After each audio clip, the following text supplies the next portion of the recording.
Good morning and a very warm welcome to the very first edition of the Breakfast Rundown for the year 2025. I'm Therunee Karunaratne. We're coming to you live and direct from our Newsfirst studios here in Colombo. Before we start off this morning's program, we at Newsfirst would like to wish all of our viewers a wonderful new year, which brings you joy, prosperity and success. Today's edition of the Breakfast Rundown has multiple key local stories, including new government initiatives, the latest developments concerning the rice crisis in the country, as well as yesterday's cyber attacks on several social media platforms of the government. We have all the details, so stay tuned with us right throughout. But first and foremost, Sri Lankans welcomed the new year with much excitement at midnight yesterday. We start off this morning's edition of the Breakfast Rundown with a look into the festivities that we captured across the island.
Now, President Anurukumara Dissanayake, in his New Year message to the country, says that as Sri Lankans, we step into 2025 with the dawn of a new era, a time when the dreams of prosperity that our nation and its people have long cherished begin to materialize. The President says that the parliamentary election of 2024 enabled them to establish a government with a strong majority, earning the trust of the people across the north, east, west and south of Sri Lanka. He adds that with this mandate, they have initiated a transformative political shift, fulfilling their democratic responsibilities to build the good governance that the citizens aspire to. The statement goes on to note that the government's primary development goals include eradicating rural poverty, implementing the Clean Sri Lanka initiative and building a digital economy. President Dissanayake, in his New Year message, says that the Clean Sri Lanka initiative, launched alongside the New Year, aims to uplift society to greater heights through social, environmental as well as ethical revival. Meanwhile, Prime Minister Dr. Harini Amarasuriya, in her New Year message, says that the citizens of this country have chosen a change, a clean and people-centered political culture and empathetic society, unity as opposed to division. She points out that 2024 has been a truly transformative year for Sri Lankans. Dr. Amarasuriya, in her message, adds that as a responsible government, they remain committed to uplifting the nation in various critical areas, including the economy, industry as well as education. She goes on to note that their vision is to create a future where every citizen can live a peaceful, free, dignified and fulfilling life, transcending barriers of race, gender, ethnicity or religion. The Prime Minister adds that at this critical time, as the state is fully committed to serve the public, she wishes to urge everyone to step forward with determination as we enter this brand new year of 2025. She adds that while the journey towards a brighter future is challenging, the government has already taken significant steps towards achieving that goal. On to more local news for this morning. The government's Clean Sri Lanka program will commence today, led by President Karunaratne. The inaugural event of this initiative, which will cover every sector of the country, is scheduled to take place this morning at the Presidential Secretariat. During the event, the Clean Sri Lanka website is also scheduled to be unveiled.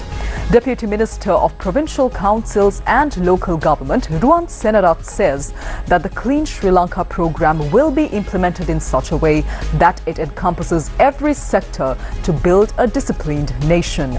President Karunaratne recently appointed an 18-member task force to ensure proper execution of this Clean Sri Lanka initiative. Deputy Minister Therunee also mentioned that extensive plans have been developed within government institutions for the implementation of the Clean Sri Lanka program. He emphasized that the participation of citizens is crucial to ensure the success of this program. Well, meanwhile, Sri Lanka police say that operations to apprehend drunk drivers will continue today as well. Director and spokesperson of the police media division, SSP Buddhika Manatunga, mentioned that officers have been deployed at police station level for this purpose. He also informs the general public engaging in New Year celebrations to refrain from driving under the influence. The police media spokesperson added that the Acting Inspector General of Police has instructed strict enforcement of the law against individuals driving while intoxicated.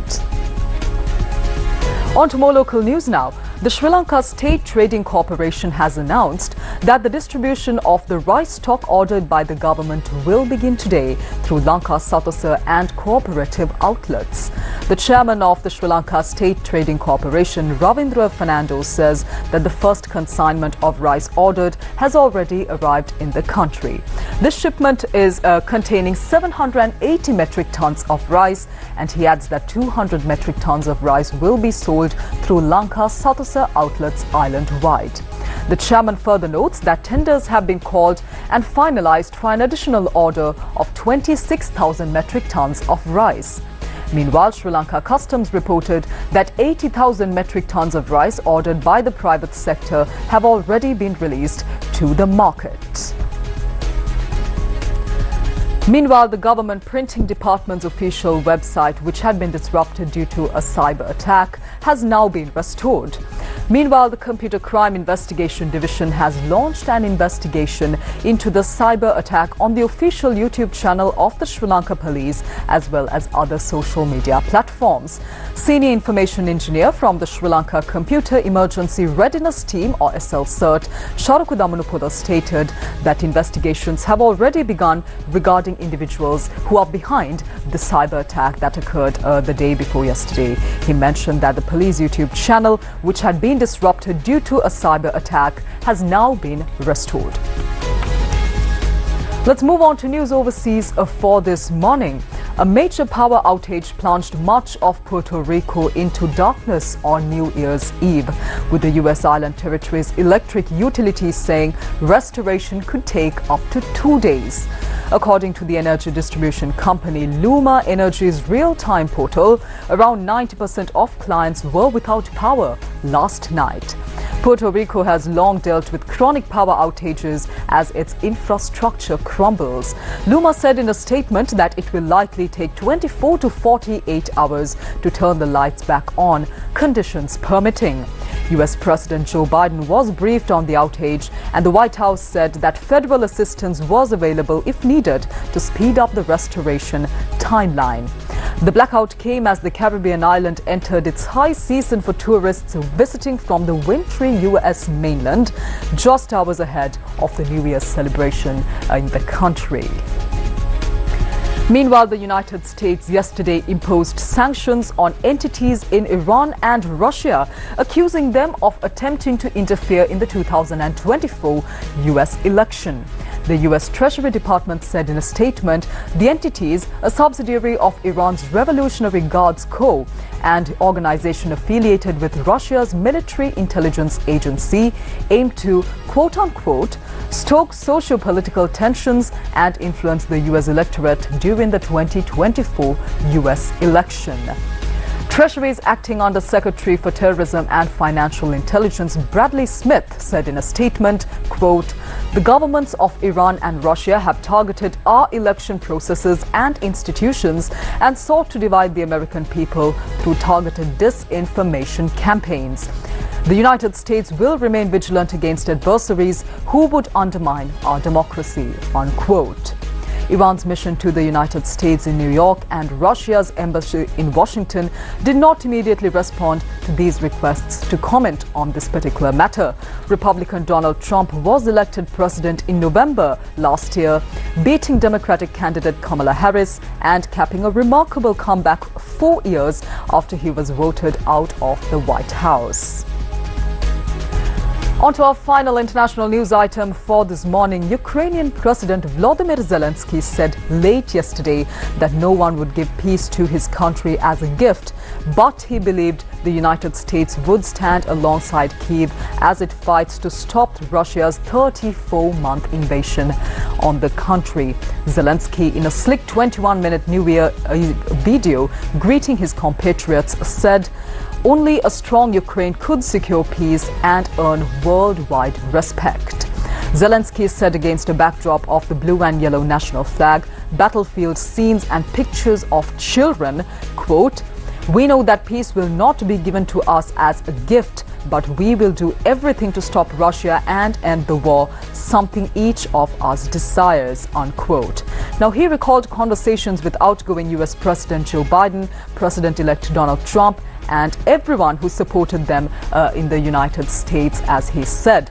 Russia, Zelensky added, was not to be trusted either in battle or in talks.